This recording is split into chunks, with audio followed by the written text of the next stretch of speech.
Doug Gray, I'm the CEO of Action Learning Associates. I'm doing some doctoral research on positive psychology. The reason I want you to be able to apply the science that's been emerging for a while into your life, individually and organizationally.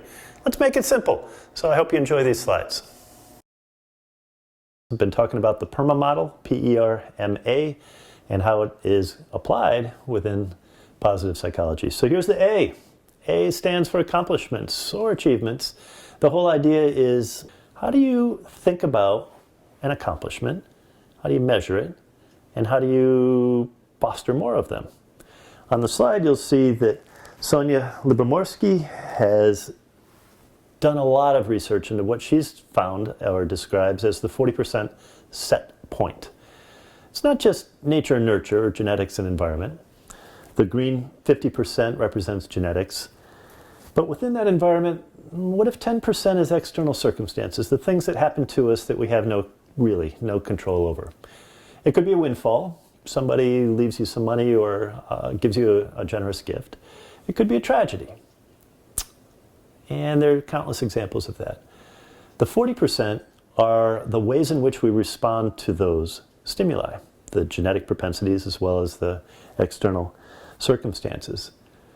The beauty is that implies that there's maybe 40% of my life, your life, are ways in which we view accomplishments that can be designed, shaped, intentionally mastered. In other words, if we were to practice these things, we would be able to rethink our focus on accomplishments. Let me give you an example.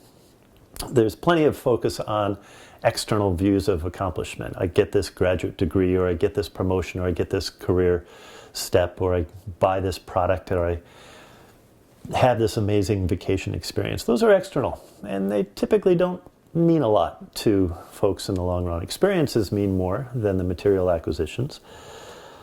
But what if there was something... What if you thought about accomplishments in a totally different way? For instance, what if accomplishments had to do with how you adapt to a stressor? One of my clients recently had a tragedy in his personal life. Senior leader, very influential, and his wife was struggling with a chronic disease for 5 years. She finally died last week, and when she died, he realized that he had been practicing some compensation techniques that were very helpful. You might have heard about a gratitude journal. He had done this because we talked about it for a couple of months prior to her death. So imagine that every night you write down 5 good things. In other words, 5 things that you're thankful for which you feel gratitude. And you begin to write those, and it becomes a daily practice. What it enabled him to do was to think about the good things that were happening in addition to the devastation of his wife's disease. The net result, when he addressed the world without his wife, he joked a little bit.